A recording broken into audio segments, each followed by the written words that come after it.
Hello everyone. Students, as you know, in our previous lecture, we have started chapter number 3, that is about the symmetry analysis of partial differential equations. In that lecture, we have collected all the ingredients that is helpful for the solution of given PDEs. Now, in today's lecture, our target is to solve the heat equation and find the infinitesimals by using symmetry analysis, and this is a second order partial differential equation. Students, heat equation is written as equation number 1, that is in terms of variables t and x, and u is a dependent variable. As this is a second order partial differential equation, so we need the second extension of our symmetry operator gamma. As this equation is in terms of variables u, x and t, so our symmetry operator will be in terms of these variables. And if we want to find the first and second extension of gamma, then it will be given by equation number 2 and equation number 3. This is equation number 3. As you can see over here, that here we need the value of utt, utx, uxx, and these are the extended transformations, and the values are given by equation number 4, 5, 6, 7 and equation number 8. This is our equation number 8, and these are the total differential operators. This is total differential operator with respect to t, and this is a total differential operator with respect to x, and their definition is given by equation number 9 and equation number 10. Now students, if you want to find the value of uxx, then definitely first of all you need to find the value of ux, that is given by this one, the equation number 5.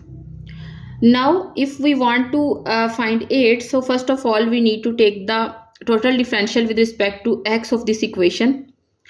As our equation is in terms of variables u, x and t, so u, capital U, that is infinitesimal, is also a function of txu, t is also a function of txu, and x is also a function of txu, and these are the three infinitesimals that we have defined in our work. Now students, here this is u, that is a function of txu, and if you want to find the total differential with respect to x of this function, then definitely you will substitute this u over here, like dx of u is equal to partial u by partial x plus u of x partial u by partial u.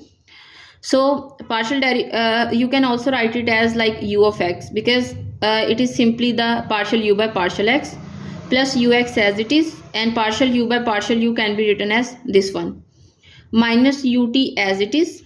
Now the question comes in your mind that why we are not taking the other derivatives. Now students, here you can see the other derivatives involve partial by partial ut, like these are the partial derivatives with these ones, okay. So but our infinitesimals are not a function of ut and ux, so if we take its derivative, then it will be simply 0, so there is no need to take the other derivatives, okay. So minus ut as it is, and the partial derivative of t with respect to x plus ux and tu with respect to definition number 10. And similarly we will do it for capital X. Now students, simply take this value of u of x and substitute in equation number 8.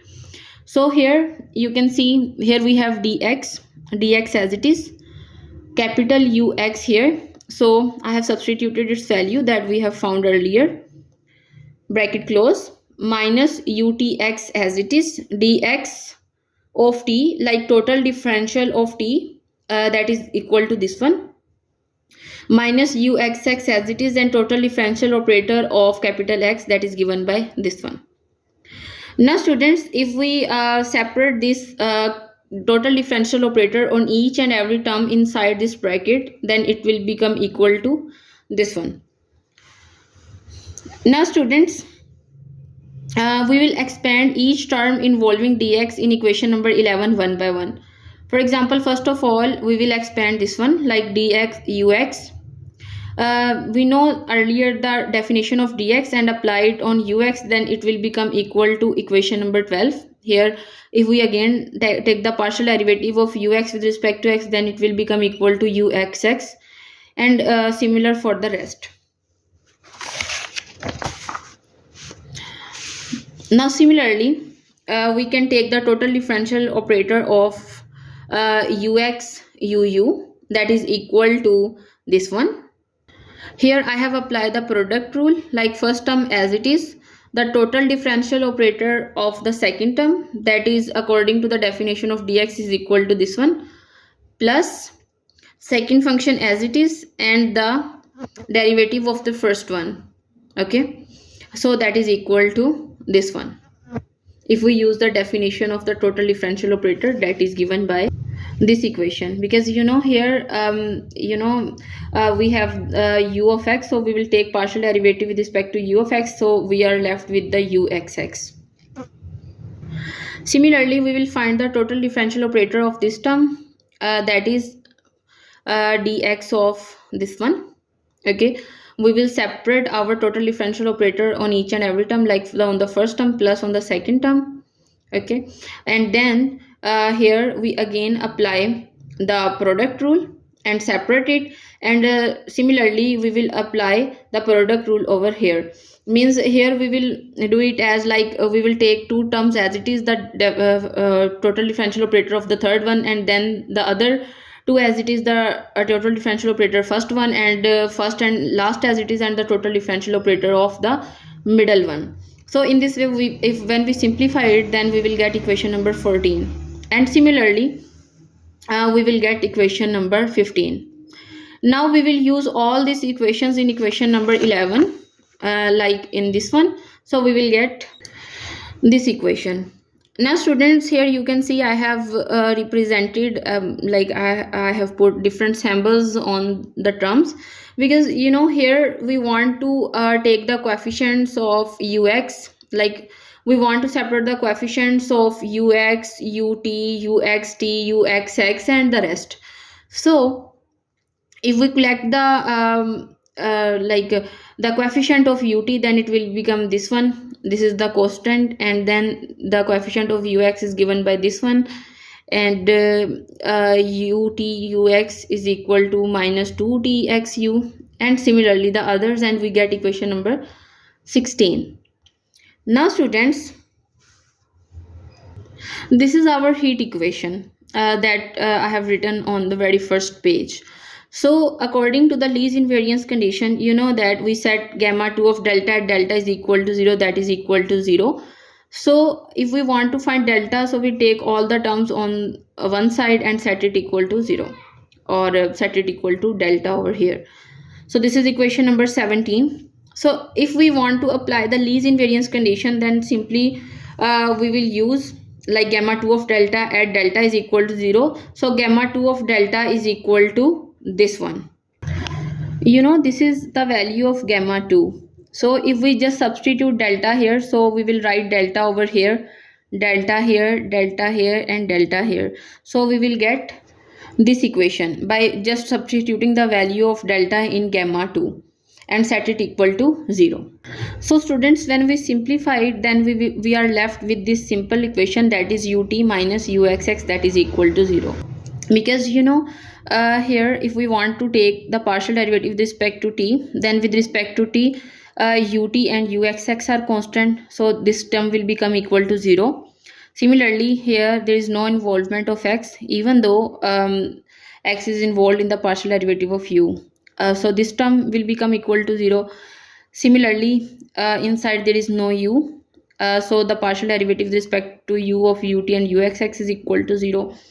Here you can see that that we are taking partial derivative with respect to uxx, so this will become equal to 0, but we are left with the partial derivative of uxx with respect to this one is equal to 1, so we are left with this equation. Okay, and also here you can see that with respect to ut its partial derivative is 1, even though its derivative is 0, but we are left with ut. So we will get simply this equation. Now students, if you use the value of ut and uxx here, we will get this equation. Okay, now we will substitute ut is equal to uxx This is our heat equation. We are just substituting it to eliminate the value of uxx. So you are simply left with this one. Now if we isolate the coefficients that involve ut, ux, utx and products, give rise to the following set of determining equations. Like first of all, I compared the coefficients of ut to the power 0, means the constant. So you are left with equation number 19. Then the coefficient of ut will give us equation number 20. Coefficient of ut square give us equation number 21. The coefficient of ux give us equation number 22. Ut ux gives equation number 23. The coefficient of ux square give us equation number 24, and similarly we get the other equations by comparing all the coefficients. Okay, now we from equation number 27, 28, 26 and 24 we get these equations, and these these equations are equation number 29. Okay, so students, if we use these values in other equations, like simply we said these values is equal to 0 in the rest of the equations, then we will get these equations like 30, 31 and 32. Now students, from 29 and 30 you can see that here we have equation number this one minus equation number 30. 2xx minus dt is equal to 0.